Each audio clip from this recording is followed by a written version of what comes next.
It's hard to be mad when you're part of something big.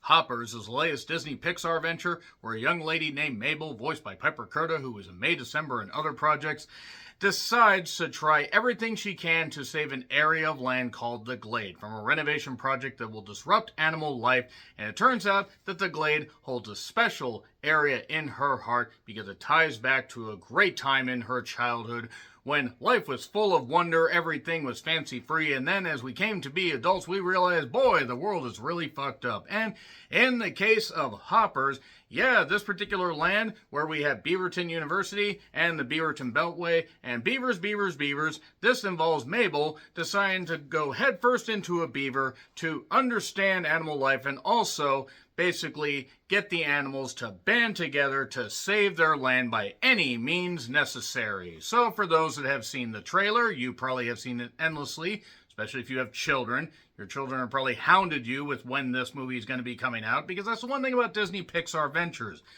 More often than not, they will get the children to flock into theaters. Not everything hits $1 billion at the box office, but more often than not, their movies are wildly successful. I mean, Zootopia 2 was a huge goddamn success, and I saw plenty of trailers for Hoppers, and admittedly was not really that sold on it at first. It looked fairly entertaining, but it also looked fairly standard. It looked like it might be on the mid to lower tier of Pixar ventures, which, to be fair, Pixar doesn't bat 1,000, but they are really close to, hitting like 90% of the time. I mean, when they hit, they can get the emotion, they can get the family dynamic, they can get the humor, the life, the energy.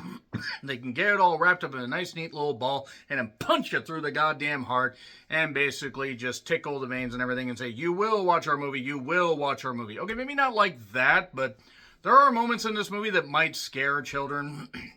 I will warn people about that. There are a few parts, especially in the third act, where I'm like, oh boy, that's a little bit dark. But let's talk about the rest of the cast before I get into my initial thoughts on this movie. Bobby Moynihan voices King George. You'll recognize him if you look at IMDb. And you also have John Hamm as Major Jerry, who is straight out of I Love You, Random Citizen. And we have Dr. Sam, who is voiced by Kathy Najimy, who was in Hocus Pocus, Flippity Flam, Razzmatazz, and Alakazam. If you know what cartoon that's from, you love Looney Tunes.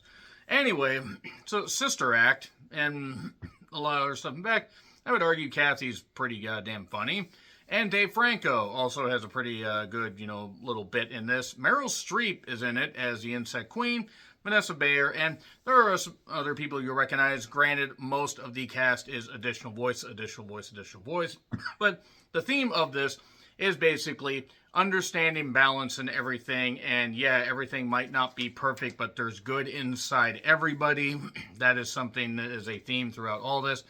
And Mabel really just wants to try to fix this area, fix everything, even though she hasn't been able to, because the Glade holds that special place in her heart. After the opening, we see just how much of a place it holds.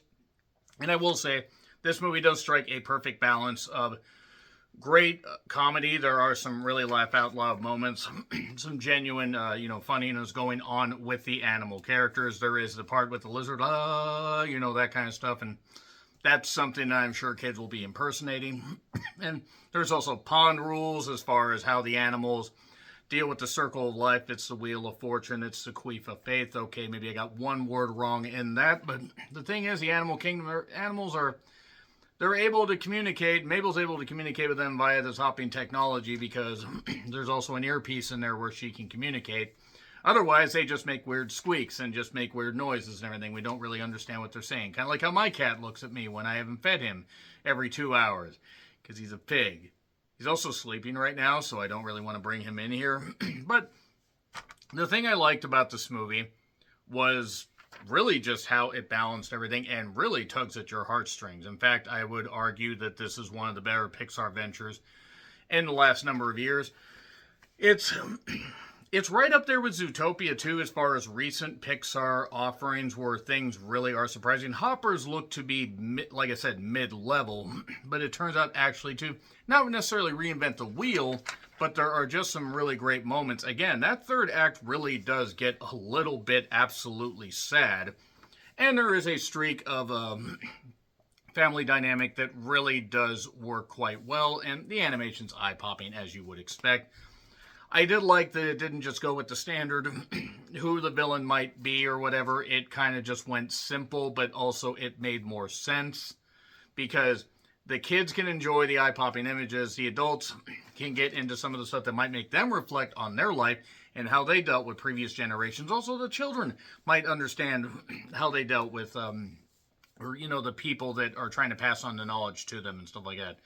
And Mabel also learns that she maybe doesn't always have the answers, but that things may end up working out in the end. Sometimes you need help from people, and sometimes everybody needs to realize that we're all in this together. Yeah, we all are in this together. I heard that song so much at Kohl's, it's ridiculous. It is in theaters right now if you want to check it out. Enjoy it, folks. So there we go. 3, 2, 1, and spoilers. There we are.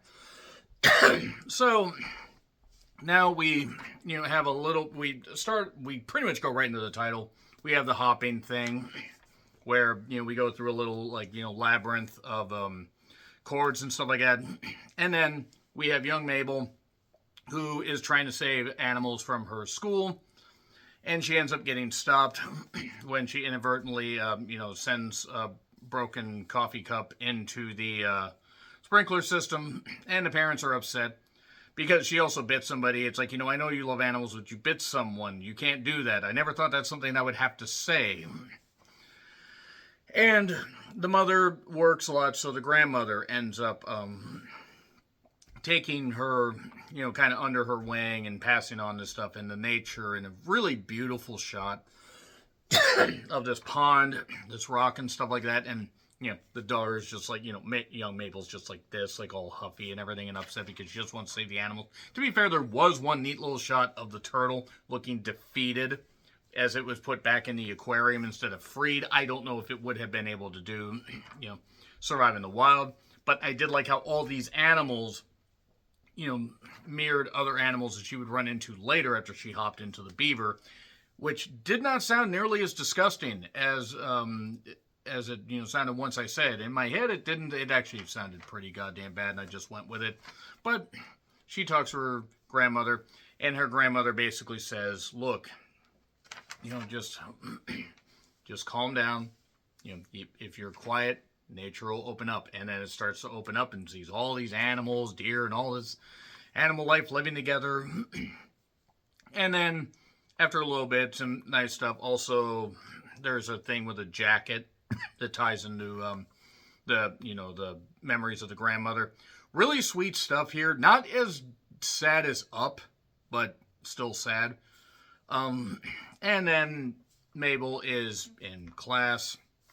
She's going to be going to class, but first she's trying to stop this Beaverton Beltway that Mayor Jerry is trying to get going because it'll cut traffic down by 4 minutes and everything. Everything will be good, except it's going to go right through the glade, so everything has advanced. Even in the last number of years, Mabel couldn't have been any more than maybe 7 or 8 at that point.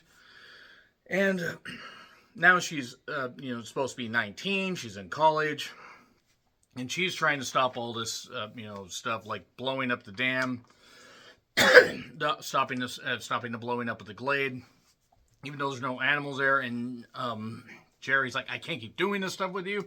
We don't have this argument all the time, she says. And then they show them arguing at the steps of the administration building, arguing at a rally, and also arguing while his mother is at home and he's in his, like, it's just these neat little moments that Pixar does so well, where yes, they've done a lot of this stuff, but everybody involved understood the assignment. And then it's just, she doesn't want to lose this area, but he's kind of wrapped up in this stuff because he wants to get reelected. He also wants to help out the commute and the community, and doesn't see it as a problem.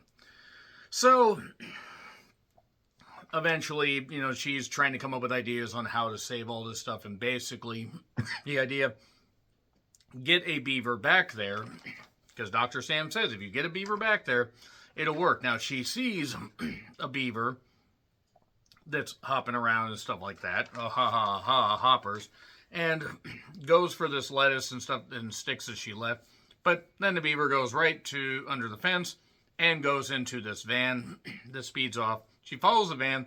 It turns out Dr. Sam, voiced by Kathy, and another scientist are working on this hopping technology. She doesn't understand all the technology. They say, we take this and put it in this. We take this, put it in this. This into this. It's simple, but it's so effective. So funny. And she decides to just do that suddenly. Like, no sneaking into the facility again. None of that. No dwelling on it. Boom. Right into the goddamn stuff. And I'll give him credit for that. That's subverting expectations. And she can understand all the beavers and stuff like that. Now, mind you, she does end up having to escape the lab, but she gets there, and it's really cool because she's able to communicate with everybody. King George, by the way, has his own backstory, like his dad and his uncle not exactly treating him all that well, but then that strife ended, and he was asked to come back and be the king of this particular area, this particular lodge, and there are these things called pond rules. She even saves this one beaver that is very high. Pixar and Disney seem to love putting at least one high character into their movies lately. The turtle from Finding Nemo would probably be the most famous one. But anyway, she stops this bear from eating him. And, oh, you stop. You know, those are pond rules. Pond rules. I do have to say, by the way, the rest of the voice cast, terrific. Look them up. Too many people to mention. But because she stopped that, now the bear is carrying her in the mouth. Stuff like that. And Mabel, you can't let him know you can't do the... And it's the second time they did, but, oh, she found the button. And again, Kathy just voicing Sam perfectly. And they picture-perfect animation, facial expressions, this kind of stuff, because Pixar knows how to do that. Yes, they did Elio. Elio wasn't necessarily good. One of the writers, by the way, was involved in Elio. Elio was a mess. That's probably the worst Pixar movie that I've seen in a while. Luca was really good. I wish that had gotten a theatrical release before it got shoved on Disney+. Luca wasn't perfect, but pretty entertaining. Anyway, back to this. She learns about pond rules. You know, everything has a meaning. When you gotta eat, eat. There's this worm that crawls out to tell her about something, and then gets carried off by a bird. It's fine. Some of these moments you'll have seen in the trailer. But anyway, the stuff with the glade ties back to her grandmother. And that's really why she wants to save it. And there's this thing where King George basically is teaching her about this stuff, and even comes up with the thing like, you know, the king's paw, an advisor, so to speak, even has a muddy paw print, puts on her, you know, chest like this. Oh, it's sweet. And then, meanwhile, Dr. Sam, who did make the pants too long, by the way, is trying to find, you know, where Mabel is. But, you know, it's hard to track all this stuff, and they are not used to this part of the area where all these animals are congregated. But King George isn't just, isn't the only king. There are many kings, or, you know, royalty of particular animal kingdoms. The birds, the fish, the insects. That's where Meryl Streep comes in. Then Dave Franco comes in. You'll recognize Dave Franco's voice immediately, by the way. But you get these people together, or these animals together. I did like the one funny moment when she first met King George, and Connor, who hops into a stork, you know, bird of, maybe not a stork, but just a bird of some description. And how did he get a little crown? The other one was, that's your question. And again, even though it's been played out in the goddamn trailer, it's still funny. And the idea is they want to get these people, you know, these creatures together, all the animals together, to take back the glade and save everything. Because they did take back the glade, but then the glade got destroyed. Again, it got taken back. And a big reason for that is, a little bit earlier, there were very loud noises that only animals could hear. In these trees, it turns out, were made of metal with speakers up there and everything. And when Connor was trying to basically get Mabel to go back, they end up inadvertently knocking the thing over, breaking the speakers. There you go. Now, that's going to tie into something a little bit later on, because at this council meeting, King George says, let me take care of this. But then Mabel gets upset, shows all these speakers, shows all this stuff, and basically says, here's all these sticks, here's this mechanical thing. This makes it so you don't have anything. And then the Insect Queen, says just something funny, and it's one of the funniest lines that Meryl Streep said, at least in a while. The shrill, unlikable beaver is right. I don't know why that makes me... I would buy that on a shirt, by the way. That is just hilarious. But the Insect Queen also has Titus, who's a larva. And, it's kind of like the sun, the fat royal sun. And basically, is just watching, we're going to squish the humans. And Mabel's trying to stop this, and they're gonna band together. They're gonna do this, and the Insect Queen's like, we're gonna take up this task because you guys can't do your job. Mabel then inadvertently squishes the Insect Queen, and that leads to everybody attacking them and chasing after them and stuff like that. So yeah, she has to save King George, and King George is upset. Because, I trusted you, this kind of stuff, and whatever. And all this crap's going on. All this crap's happening. Meanwhile, the larva turns into a, watch me pupate. And it's like, ew, that's gross. And we have Snape, we have all these characters and stuff like that. It's actually very hilarious. I did like the three snake girls. That was kind of funny or whatever, just like a Hydra. I don't know why that was hilarious to me. But as they are, it wasn't a Triclide. We're not going Super Mario, 2 here. Or Doki Doki Panic. Not Doki Doki Morning. Sorry, Baby Metal fans. But this insect now is, Titus now is becoming a grand like Pumbaa. And basically wants to come up with an idea to take back the Animal King. Basically, squish, squish, squish. They're going to squish everybody. And the idea is they're going to squish Mayor Jerry. Because Jerry gets implicated because he was doing this project. Even though other men were involved in this thing, he was doing other projects to take all this stuff down. So they're going to squish him. And now Mabel and George have the idea to save Jerry. And Mabel gives a big old speech where she said, I've tried to do this, right? I've tried to do everything I can to save people, but no, I'm just not able to do it because I'm not good enough. And King George recognizes that. Everything's good. And then they're going to actually find a way to communicate with Jerry. So they get Jerry to basically take them on a ride and everything. And it's the funny part in the trailer where, you must do exactly as you say, Larry, LOL. I mean, Jerry, And the beavers are trying to communicate with him. And he's got, King George even has the natural oils that he talked about in his belly. He's trying to rub them on his head, but he can't communicate with him because he's an animal and that's a human. And then the funniest part of the damn movie is when they're going down like this, part of the coastal highway. And all these seagulls dive down and everything, and you're like, okay, what are they doing? They were going to summon an apex predator, and you're like, okay, Randy Orton's going to come down and RKO him out of nowhere. No, these seagulls picked up a great white shark. Because why not at this point? This is where the movie may lose people. I was fully on board before. I was absolutely on board at this point. I was locked in. I was not going to get off. And the shark is trying to eat at them. It's a great moment. The bear's trying to save him. And all this great stuff's happening. Great action. Great hilarity. And they manage to save Jerry. But then Jerry still won't relent on that goddamn, freeway project. So she's going to summon the birds down. No. Maybe we'll work something out. And then basically what ends up happening is suddenly things go south.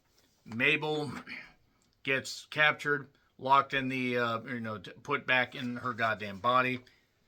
And the beaver suit has been damaged, by the way. King George doesn't understand what's going on. He's confused. He doesn't understand why. Because even though he recognizes Mabel's voice, human animal can't understand. And oh shit, he feels betrayed. And you can understand it. You can even see in the little beady eyes. He's depressed. Why? Why is this movie so good at getting me to cry? I mean, why? But anyway, the idea is, seems like everything's good, except no, suddenly the other animals revolt. Because they have the idea to have Dr. Sam and the assistant design something that will take an animal brain and put it in a robot body. Because they're going to have a fake Jerry basically turn the wheel or turn it around on the humans. What they're going to do is the sound that affected animals, we're going to find a way to make the sound squish humans. So that's the idea. Use the facial recognition technology and everything from the phone and all that. I do have to say this is kind of the hilarious part where the animals didn't think this through, that the Insect King being in a robot Jerry body is not working because he's not really able to do anything. He's not able to pass himself off as a mayor much at all, except these citizens are kind of stupid. And because the animals are controlling them, the snakes and the frogs and stuff like that, Mabel and Jerry are tied down, and then they have to basically band together. Hey, you're close to the Hopper technology. Jam your head in that and free us. I'm not going to do that. And then they're arguing, but then he does. And then, is in the beaver with the same, goofy haircut that's combed over. Mind if I comb over? And the idea is they are going to go there and they are going to stop this rally from taking place. Now, they do manage to, get the Insect King back in his body briefly because they're in the van. They have the other scientists trapped, including Connor. Poor Connor. But they do end up having a few animals band together. And the mayor is basically able to, find a way to, get back in his own body eventually. But before that, Robot Jerry is just, acting all crazy, acting a fool. We're going to do this. And then Mabel's trying to reason with him. That didn't work. And then the phone somehow ends up on a speaker that's like 80 feet on this fake tree. I don't understand how that happened. But as she's trying to climb the tree, she ends up pulling the Jerry face off. So there's the robot face, and the robot's like, I got the phone. The facial technology doesn't work. None of this stuff works. And she is just trying to do everything she can to, make sure things are okay. But unfortunately, in this, she ends up starting a forest fire. And she feels bad. One of the saddest goddamn moments, I was about ready to start bawling, for God's sakes, was when when the tree falls down as King George is trying to help her. And I thought King George was going to die. And I'm like, no, don't you dare do this. Why? Why is this movie getting to me? But she ends up saving him. And that's it. That's it, basically. The forest is just going to burn. Their home is going to burn. But, the human world, King George has talked about them being all connected, all that stuff. And there are animals that agree. And oh, crap. That's pretty much it. Oh, and also in this, they decided to stop listening to the Insect King because the Insect King got back in his own body. You're going to put me back there, and then the frog just eats him. There's your villain right there. Good stuff, standard, but still really entertaining. So they managed to get free of the fire, barely. King George is okay, by the way. I nearly was about to downgrade the movie. And now the forest is all burned and stuff like that and whatever. But, Mayor Jerry shows up and says, okay, let's clean this up. Let's make it look like, we were never here. It's going to reroute the freeway and make sure that things are good. And basically everything's going to go just fine. Personally, could just build a really sturdy bridge instead of a piece of, whatever, but I digress. They get stuff rebuilt. Her and Jerry even work together. And things are good. She is able to get animal life back there. And the way they were able to do that, by the way, the way they were able to stop the forest fire, is one of the best bonding moments. Get the animals all together and they're ripping the dam apart and all this, the big lodge and all this, and it's not really going all that well. But then suddenly the seagulls get the shark that can stay out of water seemingly forever, bashes through it, and then the water washes that away, and then Jerry does all that stuff, and everything's good. One thing I did forget to mention was when she was trying to get petitions for something way early before doing any of the hopping. She helped this old man that didn't, they kind of sort of reminded her of her grandmother, and did this nice little thing for him, but he didn't hear anything because he didn't have his hearing aids in. Oh, like the hopper technology, that kind of stuff. But he wrote stuff down. Instead of writing a list, he wrote milk, eggs, and bread. So there we go. There was one really sad moment during the fire where she was trying to put out some of the fire with her grandmother's jacket, which ended up engulfed in flames. And that was one. Almost did. The grandmother knew that her time was up and gave her the jacket. So anyway, basically this movie is just a roller coaster of emotions. So we have that go on. Everything's okay. They're going to shut down the hopping technology department. But Dr. Sam has other pursuits, such as more hopping stuff. Shows chalk stuff of a dog. So we're getting a sequel. I would be very surprised if Hoppers doesn't do well enough to justify a sequel.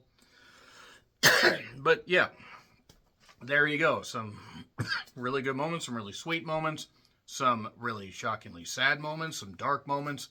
And then we also get a mid-credits scene with them wearing Jerry's face, and then some fun with the animals. And then the post-credits scene involves the old man who gets the list back signed Mabel, and the answer there bringing in his stuff to help out the elderly people, because why not? You know what? You've won me over. It won me over pretty much from I would say the stuff with the grandmother, but it just continued to soar. Yeah, Hoppers gets an A+. It's really good. I'm surprised I went as long as I did about it. There was a lot to dive into, so let me know your thoughts in the comments. Like, share, subscribe, Twitter, Letterboxd, Blue Sky handles in the description. I'm John Rittland. Until we hop into a beaver once again, always make sure consent is key. Happy trails to you.